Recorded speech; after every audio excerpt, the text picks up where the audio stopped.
Hello friends, welcome to our YouTube channel medical Pandit. तो आज हम सीकम के बारे में बात करने वाले हैं। तो सीकम लार्ज इंटेस्टाइन का सबसे छोटा पार्ट है, ठीक है। लेकिन ये पार्ट अपनी विड्थ में ज़्यादा है और लेंथ के अंदर कम होता है, ठीक है। तो जो सीकम है एक्चुअली ये फर्स्ट पार्ट है स्मॉल इंटेस्टाइन का, और ये जुड़ा हुआ रहता है स्मॉल इंटेस्टाइन से इलियम के, ठीक है, इलियम के द्वारा। इलियम जो कि स्मॉल इंटेस्टाइन का लास्ट पार्ट है, ठीक है। तो जब ये दोनों जुड़ते हैं तो इनका जुड़ना एक वाल्व के थ्रू होता है जिसे हम इलियोसिकल जंक्शन कहते हैं, और यहीं पे एक वाल्व होता है इलियोसिकल वाल्व, ठीक है। ये एक ब्लाइंड सैक है, देखिए इधर की तरफ से कोई ओपनिंग नहीं है, ठीक है।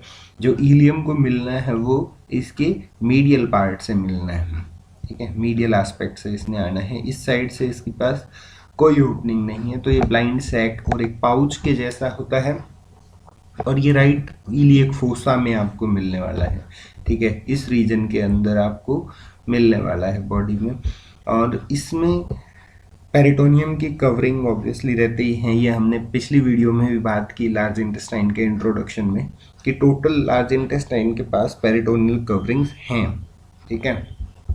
इसकी जो लेंथ है वो 6 सेंटीमीटर है और विड्थ जो है वो 7 सेंटीमीटर है, ठीक है। इसके रिलेशंस की अगर हम बात करें तो रिलेशंस जो सीकम के हैं ये anteriorly coils of small intestine, ठीक है, सामने की तरफ इसको स्मॉल इंटेस्टाइन के कॉइल्स मिल जाएंगे। दूसरा, ग्रेटर मोमेंटम का पार्ट भी इसके पास कुछ होता है। अब कई बार ये सवाल आता है कि ग्रेटर मोमेंटम तो जी कवरिंग जो लगी हुई है स्टमक के ग्रेटर कर्वेचर से लगी हुई है, और ये राइट इलियक फोसा में है, तो वो किस तरीके से आता है।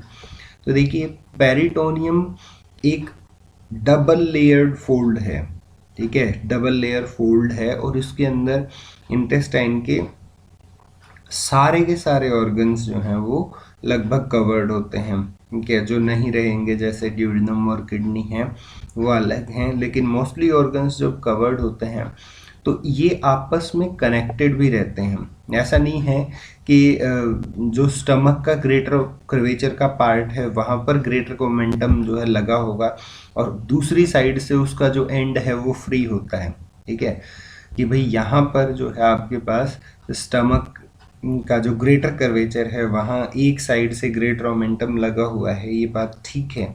तो उसका दूसरा हिस्सा कहाँ आएगा, ठीक है। तो ये टोटल जो पेरिटोनियम है ये एक पाउच है, ये एक बैग के जैसा है, ठीक है। तो इसके कुछ अटैचमेंट्स जो हैं आपको दूसरी जगह भी देखने को मिलेंगे, लेकिन हमेशा नहीं होता है कि सीकम के पास ग्रेटर मोमेंटम के अटैचमेंट्स रहें, ठीक है। एंड एंटीरियर एब्डोमिनल वॉल जो कि बिल्कुल सामने की ओर है, जो मस्कुलर वॉल है एब्डोमेन की, वो रहने वाली है, ठीक है। पोस्टीरियर रिलेशन में हमारे पास श्वास मेजर मसल, इलियकस मसल, ठीक है, और femoral nerve, literal cutaneous nerve of thigh और अपेंडिक्स, ये इसके रिलेशन में रहने वाले हैं पोस्टीरियरली। अब ये किस तरीके से होगा, तो हम ये चीज़ हमेशा के लिए ही याद रखें कि पोस्टीरियर एब्डोमिनल वॉल को बनाने वाले जो जो भी ऑर्गन्स हैं या जो जो भी मसल्स हैं, जो मसल्स हैं वो यहाँ मिलेंगे, ठीक है। ये हमने पिछले भी पार्ट में बात की, जैसे हम ड्यूडेनम के रिलेशंस याद करते हैं तो वहाँ बार बार दिक्कत आ रही थी कि इनको किस तरीके से याद रखें। तो देखिए आप जब ड्यूडेनम की पोजीशन को समझ लेते हैं कि वो L1 पे है, L2 पे है, L3 पे है, तो वहाँ L1, L2, L3 पर जो भी मसल्स हैं जो पोस्टीरियर एब्डोमिनल वॉल को बनाएंगी वो उसके पोस्टीरियर रिलेशन में आने वाली ही हैं। और जब आप किडनी पढ़ोगे तो किडनी के रिलेशंस में भी यही आएंगी, ठीक है। आप डायाफ्राम के ओरिजिन इंसर्शन पढ़ोगे तो वहाँ भी डायाफ्राम के रिलेशंस में जो है वो यही श्वास मेजर, श्वास माइनर, क्वाड्रेटस लंबोरम, यही सब मसल्स आने वाली हैं। तो इसलिए सबसे पहले हम यही समझ लें कि ये पोस्टीरियरली सिचुएटेड ही हैं, ये फिक्स है पोस्टीरियर एब्डोमिनल वॉल, ठीक है, इसलिए वो बार बार रिलेशन में आएगी, ठीक है। तो जो ऑर्गन्स अगर इस तरीके से मान लीजिए, जो अपेंडिक्स की पोजीशन या सीकम की पोजीशन जिस तरीके से है, ठीक है, और कुछ जो है वो इसके आसपास ज़्यादा ऑर्गन्स नहीं हैं, तो ये डायरेक्टली कनेक्टेड रहेगा पीछे की तरफ पोस्टीरियर एब्डोमिनल वॉल से और आगे की तरफ एंटीरियर एब्डोमिनल वॉल से, ठीक है, क्योंकि राइट इलियक फोसा में बहुत ज़्यादा कोई ऑर्गन्स इनके पास नहीं रहते हैं, ठीक है।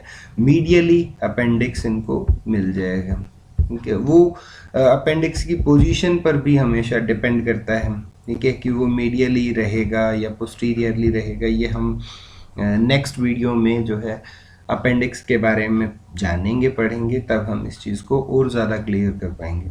फिलहाल के लिए रिलेशंस याद रखना बहुत ज़्यादा ज़रूरी है। तो जो इंटीरियर में है कॉइल्स ऑफ स्मॉल इंटेस्टाइन और कुछ टाइम ग्रेटर ओमेंटम भी हमें मिल जाता है, और इंटीरियर एब्डोमिनल वॉल है। पोस्टीरियर रिलेशंस में श्वास मेजर जो राइट साइड की है, श्वास मसल इलियकस मसल मिल जाएगी, और femoral nerve, lateral cutaneous nerve of thigh. तो ये सब क्यों आए हैं? ये इसलिए क्योंकि यहाँ जो लेवल है वो लंबोसैक्रल प्लेक्सस का लेवल है, ठीक है। लंबोसैक्रल प्लेक्सस यहाँ से क्योंकि उन्होंने बन के जाना है, और ये सब ब्रांचेज जो हैं वो लंबर प्लेक्सस की ही हैं, ठीक है। तो लंबर प्लेक्सस की ब्रांचेज हैं, इसलिए यहाँ वो रिलेशन में आती हैं।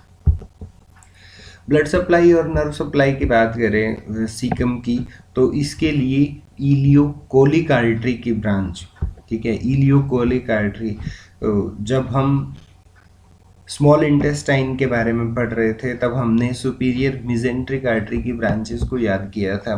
अगर आपने वो वीडियो नहीं देखी है तो आप उसे प्लीज़ देख लें, लिंक आपको डिस्क्रिप्शन में मिल जाएगा। तो सुपीरियर मिजेंट्रिक आर्टरी की जो ब्रांच है इलियोकोलिक आर्टरी, ठीक है, वो इसको सप्लाई करती है। उसकी दो ब्रांचेस रहने वाली हैं, इंटीरियर और पोस्टीरियर सीकल आर्टरी, ठीक है।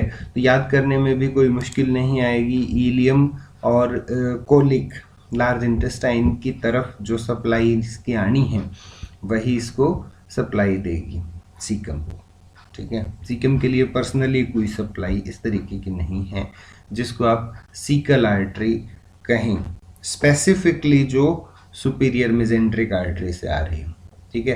तो सुपीरियर मिजेंट्रिक आर्टरी से हमारे पास इलियोकोलिक आर्टरी है, और उसी के आगे दो ब्रांचेस हो जाती हैं, इंटीरियर और पोस्टीरियर सीकल आर्टरी, ठीक है। वेन्स जो है वो कोरस्पॉन्डिंग वेन्स वही रहने वाली हैं, इंटीरियर और पोस्टीरियर सीकल वेन्स, जो अल्टीमेटली सुपीरियर मिजेंट्रिक वेन में ही ड्रेन करेंगे। लिम्फेटिक ड्रेनेज जो है वो इसमें कुछ मिजेंट्रिक नोड्स होते हैं जो अल्टीमेटली सुपीरियर मिजेंट्रिक नोड के पास जाएंगे, ठीक है। उसके बाद नर्व सप्लाई, नर्व सप्लाई में सिंपैथेटिक और पैरासिम्पैथेटिक जो है वो वेगस से है ही, और सिंपैथेटिक जो है ये अल्टीमेटली जो नर्व सप्लाई की बात है ये एक प्लेक्सस के थ्रू है, सुपीरियर मिजेंट्रिक प्लेक्सस, ठीक है, सुपीरियर मिजेंट्रिक प्लेक्सस।